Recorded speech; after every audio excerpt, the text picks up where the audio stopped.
नमस्कार दोस्तों, टीचर भी यूट्यूब चैनल में आपका एक बार फिर से बहुत बहुत स्वागत है। शिक्षक एवं शिक्षा जगत की बड़ी खबर पाने के लिए सबसे पहले चैनल को सब्सक्राइब कर ले और बगल के घंटा बजा दे ताकि आपको सबसे पहले वीडियो प्राप्त हो सके।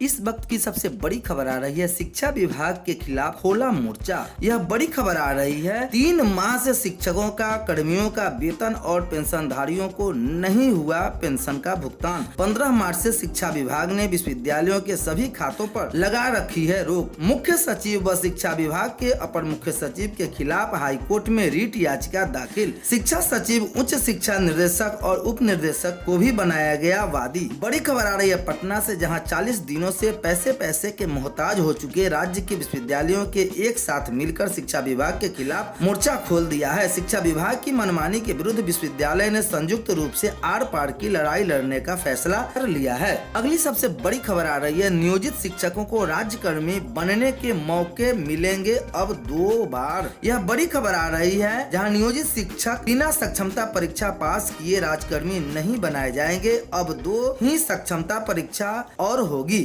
सक्षमता परीक्षा में नहीं बैठने या उसमें पास नहीं करने वाले नियोजित शिक्षक के रूप में बने रहेंगे। पटना उच्च न्यायालय के न्यायाधीश के कार्यान्वयन पर शिक्षा विभाग ने उच्च स्तरीय मंथन शुरू कर दिया है। नियोजित शिक्षकों को राज्यकर्मी का दर्जा देने के लिए राज्य सरकार द्वारा बिहार विद्यालय विशिष्ट शिक्षक नियमावली 2023 लागू की गई। इसमें यह प्रावधान किया गया कि राज्यकर्मी बनने के लिए नियोजित शिक्षकों को सक्षमता परीक्षा पास करनी होगी। इसके लिए उन्हें 3 अवसर ही दिए जाएंगे। सक्षमता परीक्षा पास करने के बाद नियोजित शिक्षक विशिष्ट शिक्षक बनने के साथ राज्यकर्मी बन जाएंगे। राज्य सरकार के शिक्षा विभाग ने सक्षमता परीक्षा का जिम्मा बिहार विद्यालय परीक्षा समिति को सौंपा। बिहार विद्यालय परीक्षा समिति द्वारा ली गई पहली सक्षमता परीक्षा में तकरीबन 1,87,615 नियोजित शिक्षक उत्तीर्ण हुए।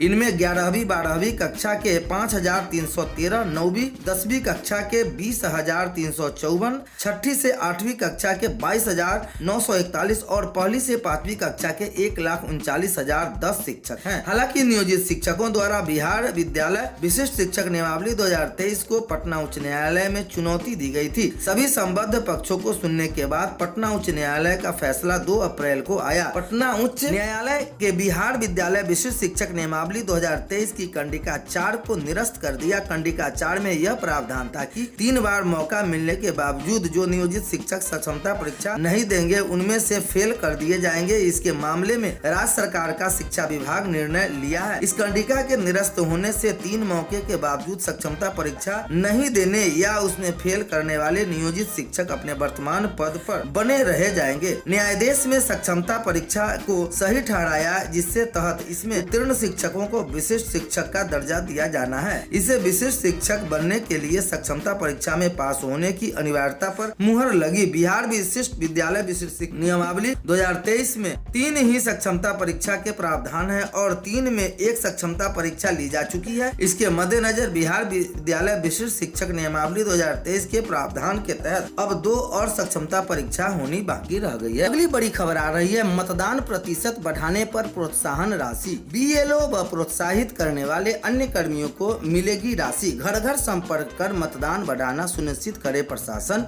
CEO। बड़ी खबर आ रही है इस वक्त, जहां लोकसभा चुनाव में मतदान प्रतिशत बढ़ाने को लेकर भारत निर्वाचन आयोग ने विशेष पहल की है। अब बूथ स्तर पर BLO से लेकर मतदाताओं को मतदान के लिए प्रोत्साहित करने वाले अन्य कर्मियों को आयोग प्रोत्साहित राशि देगा। जीविका दीदी, आशा और अन्य कर्मियों को भी इसका लाभ मिलेगा। साथ ही प्रत्येक बूथ पर 85 वर्ष से अधिक उम्र के मतदाताओं को बूथ तक पहुंचाने के लिए वाहन की सुविधा भी उपलब्ध कराने के निर्देश दिए गए हैं। हालांकि प्रोत्साहित राशि कितनी होगी यह अभी तय नहीं हुआ है। शीघ्र ही इस पर निर्णय कर जिले को सूचित कर दिया जाएगा। लोकसभा चुनाव में सभी चरणों में मतदान बढ़ाने को लेकर मुख्य निर्वाचन अधिकारी CEO HR श्रीनिवास ने मंगलवार को सभी जिला निर्वाचन अधिकारी से समीक्षा बैठक की। उन्होंने जिला निर्वाचन अधिकारी से कहा कि वह घर घर व्यक्तिगत संपर्क कर मतदान की अपील करने का अभियान चलाएं। पटना में घर घर दस्तक अभियान की तर्ज पर मतदाताओं को व्यक्तिगत संपर्क कर मतदान की अपील कर रहे हैं। समीक्षा बैठक में सभी बूथों पर बुनियादी सुविधा को जानकारी ली गई। साथ ही जिला निर्वाचन अधिकारी को निर्देश दिया गया कि बूथ पर गर्मी को देखते हुए हर हाल में शेड की व्यवस्था और पेयजल की व्यवस्था सुनिश्चित की जानी चाहिए। जहां पर भवनों में बूथ स्थापित किए गए हैं वहां पर पर्याप्त संख्या में फर्नीचर की व्यवस्था की जाए ताकि मतदाताओं वहां बैठकर अपनी बारी की प्रतीक्षा कर सके। हर बूथ पर मतदाताओं को लाइन लगाने के लिए 2 होमगार्ड तैनात किए जाए। साथ ही बूथों पर सेल्फी पॉइंट बनाया जाए जिसमें मतदाता वोट डालने के बाद अपना फोटो ले सकें। इधर खबर आ रही है, निगरानी जांच में भागलपुर समेत पूरे प्रदेश में पकड़ में आए 815 नियोजित शिक्षक, 114 फर्जी नियोजित शिक्षक पर कार्रवाई अब चुनाव के बाद। यह बड़ी खबर आ रही है, जहां जून में बदल जाएगा 5400 शिक्षकों का पता। पहले चरण में विशिष्ट शिक्षक का नगर क्षेत्र में होगा स्थानांतरण।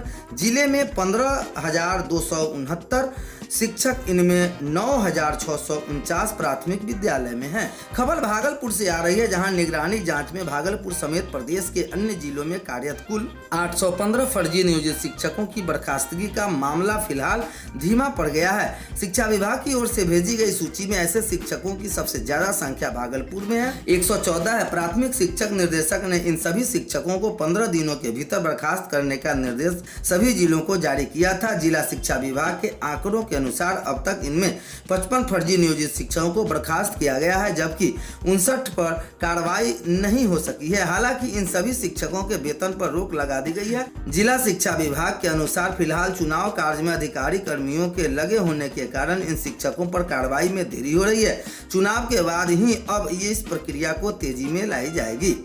भागलपुर वरीय संवाददाता ने कहा कि पहले चरणों में सक्षमता परीक्षा उत्तीर्ण जिले के करीब 5400 विशिष्ट शिक्षक का जून में पता बदल जाएगा। फिलहाल ये शिक्षक जिले के अलग अलग प्रखंडों में कार्यरत हैं। विभागीय तैयारी के अनुसार इन शिक्षकों को नगर क्षेत्र में स्थानांतरित किया जाएगा। दरअसल चुनावी प्रक्रिया समाप्त होने के बाद भागलपुर समेत सूबे के सभी जिलों में सक्षमता परीक्षा उत्तीर्ण शिक्षकों को राजकर्मी का दर्जा दिया जाना है। इन शिक्षकों को जिला शिक्षा विभाग ग्रामीण इलाकों से शहरी क्षेत्र में भेजा जाएगा। इसके लिए विभागीय तैयारी लगभग पूरी हो चुकी है। माध्यमिक शिक्षा निदेशक कन्हैया प्रसाद श्रीवास्तव ने भागलपुर समेत सभी जिलों में शिक्षकों की रिक्ति की सूची तैयार कर भेजने का निर्देश विभागीय अधिकारियों को दिया था। इस बाबत जिला कार्यक्रम पदाधिकारी स्थापना देवनारायण पंडित ने बताया कि सभी प्रखंडों से शिक्षकों की रिक्तियों का ब्यौरा जुटाया जा रहा है। जल्द ही सूची तैयार कर ली जाएगी। इसके बाद शिक्षा विभाग को सूची भेज दी जाएगी। सबसे ज्यादा कहलगांव में 1719 शिक्षक।